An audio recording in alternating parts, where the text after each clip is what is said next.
Hello.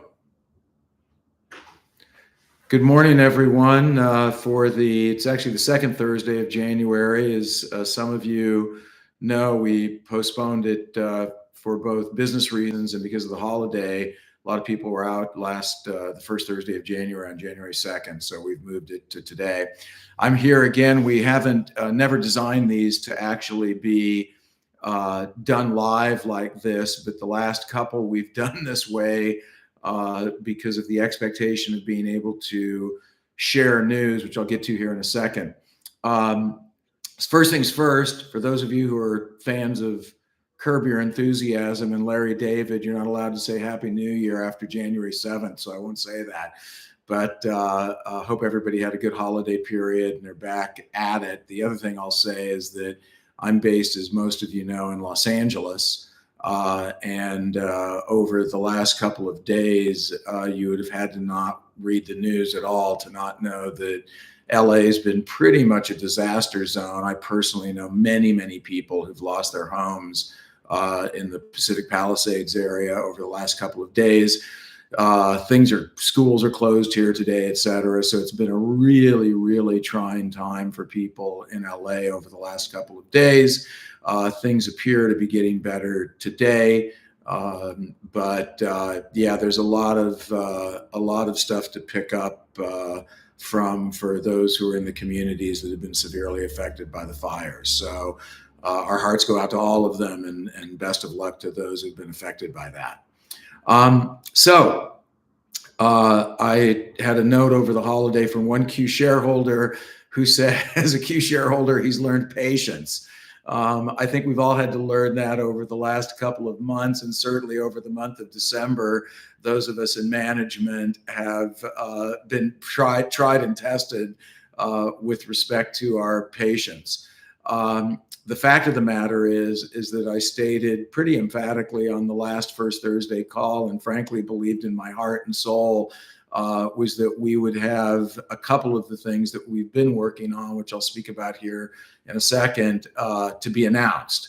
Unfortunately, despite our insane efforts, which included work being done on Christmas Day, we were unable to complete everything that we wanted and needed to get done in order to be able to make specific announcements to you as shareholders before the end of the year. Truth be told, it was a real disappointment for us. It was, kind of shocking even that we weren't able to do that. But the fact of the matter is that everything that we're working on and everything that we've been working on is based on a long-term go-forward plan, not a short-term. So this is all based on laying the foundation for what we want to do moving forward. And it actually was interesting over the holiday, in anticipation of this to some extent. I listened to the previous 5 First Thursday videos, which is torturous for me personally, because I hate to listen to myself talk. But I listened to them, and actually I was kind of surprised that there were, a lot of breadcrumbs, so to speak, that we have been leaving, going all the way back to actually the very first Thursday taping that we did in September of 2024.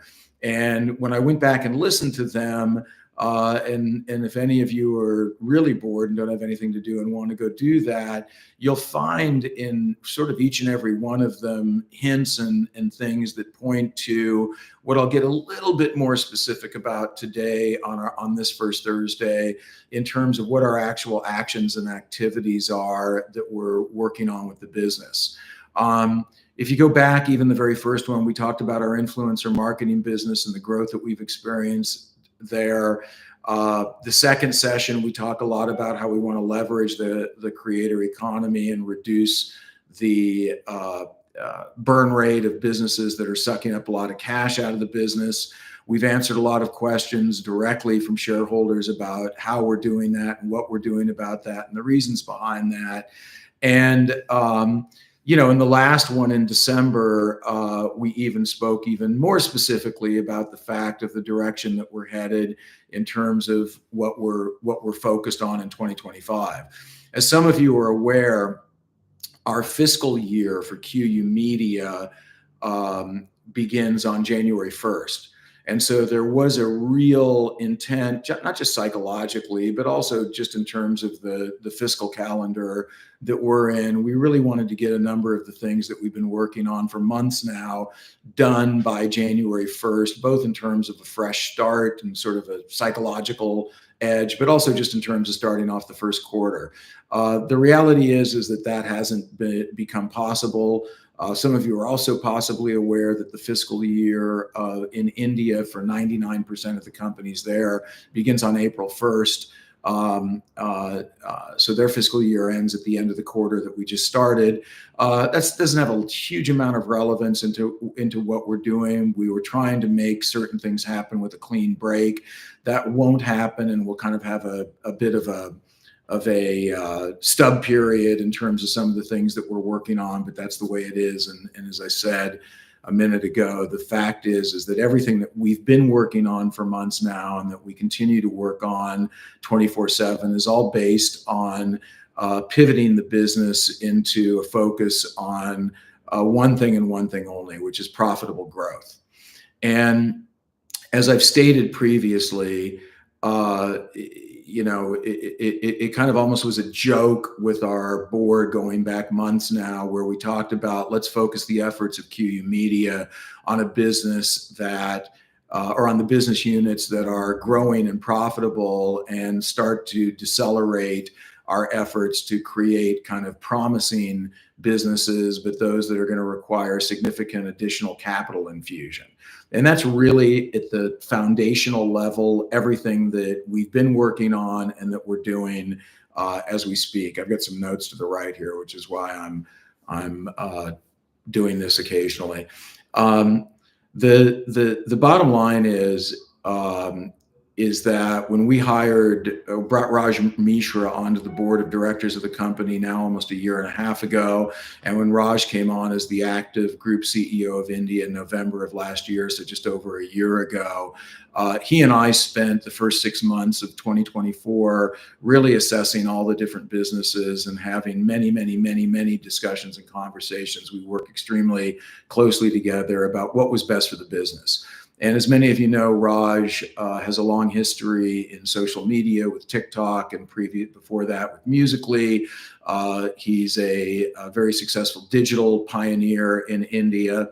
And what became apparent to both of us is that we had two businesses in the form of both Chatterbox in India and the QUSA influencer marketing business here in the US, that not only had a massive list of blue chip clients and growing businesses that were both growing between roughly 25 to 40% on a year-over-year basis, that both were delivering positive EBITDA, that this was an area that we really needed to create focus, both in terms of our own expertise and because of just the financial metrics of what those business units were delivering.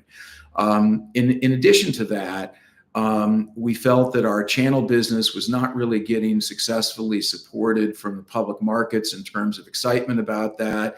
And for sure, that business was going to require more investment capital. The same assessment was done around our gaming business. There was a lot of great excitement about that business in early 2024.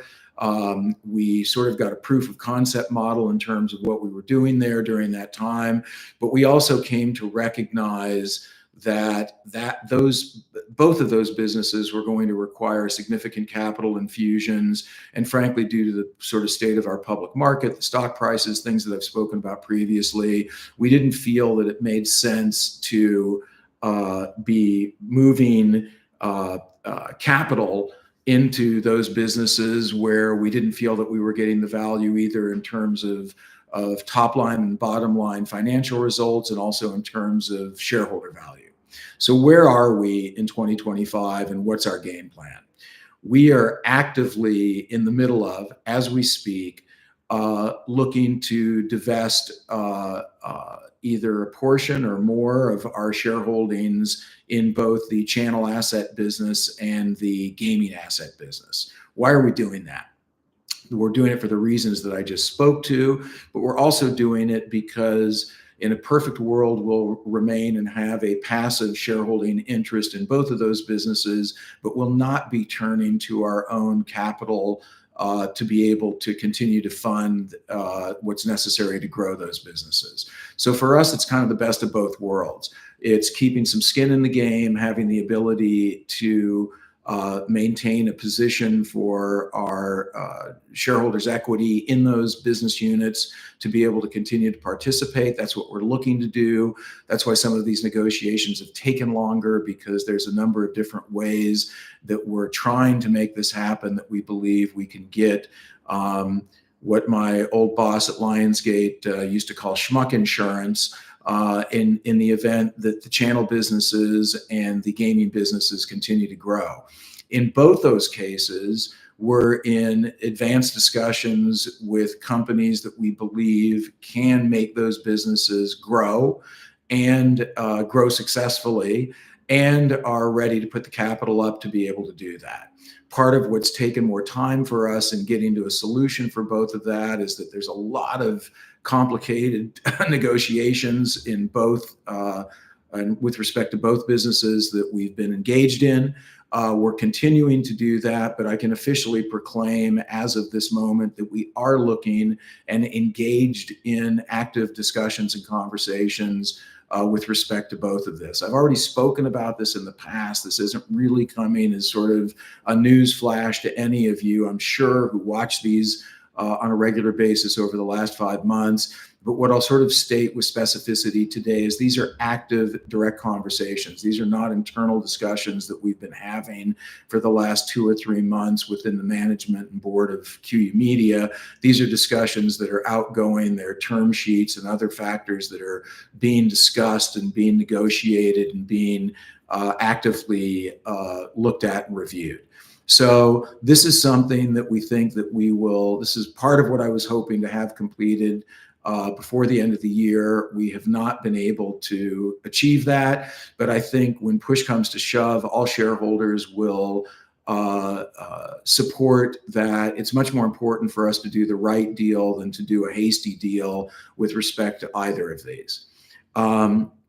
So that's where we're at with both those companies. And the real bottom line is that the gaming business, I'm one of the people that was really pushing that. I still believe that that's massively, has massive potential, but we can't operate the business on potential that's going to take us 2 to 3 years of massive cash infusion and kind of cross our fingers and hope that that gets there. So what we've made the decision on is to shift, as I've said, the focus on the influencer marketing businesses. Both of those businesses do a couple of things. They, sorry, my phone's ringing. Both of those businesses, both Chatterbox and QUSA, as I've mentioned, are growing. They're profitable, have blue chip clients, but maybe most importantly, Chatterbox and the US business both, but the influencer marketing agency businesses that we're running have attracted significant and active interest from the India capital markets. For those of you who've heard me talk about them in the past, but who have been following us and also have been watching the India markets, many of you, I'm sure, are aware that in 2023 and 2024 was a booming time for the public markets in India, for investment capital flowing into India, in terms of the private equity markets, et cetera. We closed recently a small investment into Chatterbox that we announced before the end of the year. And we are continuing to have active discussions and conversations in the India market directly with companies that are interested not only in the overall business of QU Media from a creator economy perspective, but also in terms of what's happening with Chatterbox. Again, this is another area that I was very, very hopeful, as was Raj. We've been working our asses off in trying to get this done. But I'll say the same thing I said a minute ago. It makes a hell of a lot more sense to make the right move than to make a hasty move, because this is something that's going to be the backbone of our business growing forward. Some of you might have just seen the news. I mean, Microsoft is pouring another $3 billion into India. Every one of the major, sort of the big seven, NVIDIA with their chips, in terms of what they're doing in India as well. There's just so much that's happening in that marketplace, and there's a big, big push in India. We've been there now for 7 years, and it's been a long, arduous task to grow our business there. But when we made the shift with Raj a year ago from a management point of view, we're really taking advantage of that now. We're really leveraging his experience, his contacts. Everything that we did that for is coming to fruition in real time. And again, for the shareholders of QU Media, rest assured that we are looking at leveraging the India marketplace that we've been in now for so long to be able to drive much more significant shareholder value going forward, much more opportunity for us in terms of growth capital and opportunities that will leverage our move into that space. The other thing that I would mention is that we believe overall our messaging to the market has been challenged. The sort of diverse model that we've been working on has really not afforded us clarity with shareholders as we move forward. We think that the opportunity for us to be much more focused around the creator economy, the growth that's happening in the creator economy, and what's gone on there is key to our go forward. One of the other things that I wanted to talk briefly about today is TikTok. Many of our shareholders have asked, and most of you are aware, that there's ongoing regulatory debate over whether TikTok's going to continue in the US or not. There's a big Supreme Court decision or process that may be announced as soon as tomorrow. You may have seen the news as well that the incoming administration under Trump wants to try to rescue TikTok. We're not sure what's going to happen. We know two things for us in terms of QU Media. First one is we run a diverse platform. We run across YouTube Shorts, Instagram, all platforms, Snap, et cetera, with the campaigns that we run. That being said, TikTok's extremely important to us. We've seen this coming for a while.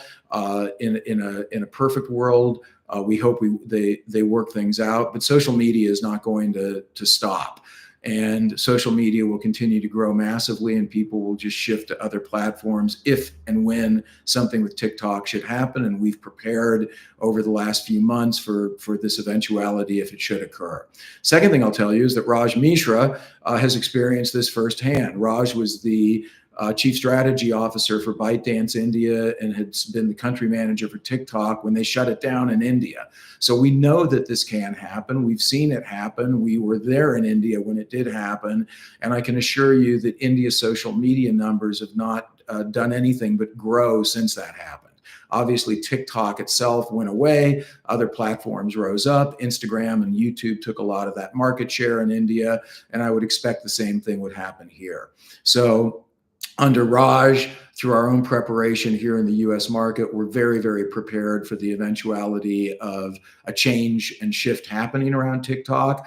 Again, very hard for us to predict what happens, especially with the presidential change that's happened, and Trump's already expressed his interest in maintaining TikTok.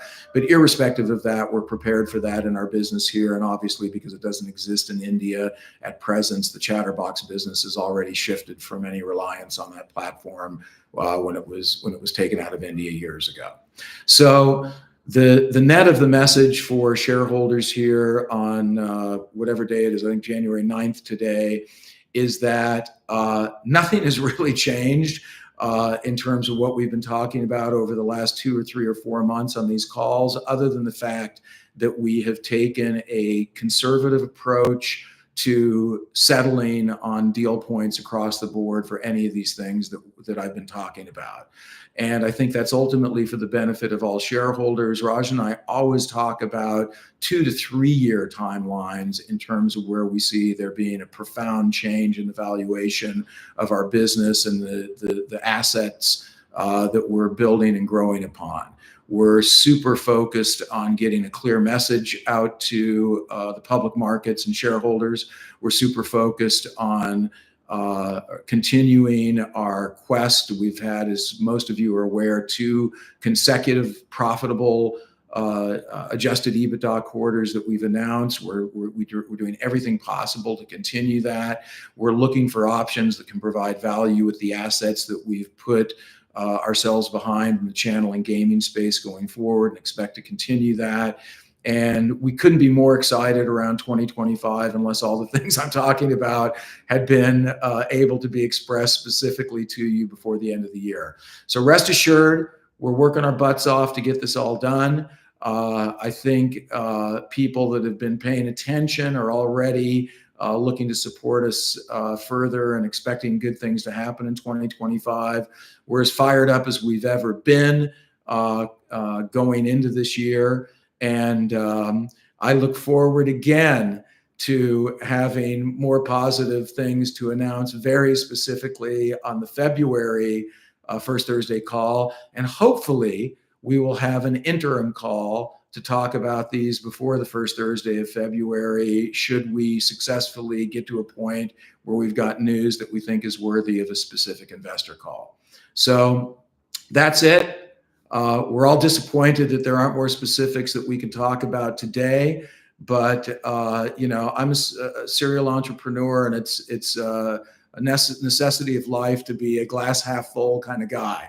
So I have to operate in an optimistic fashion, and that's the way we're going. I'm looking here to see if there's any specific questions in the chat. I don't really see them. So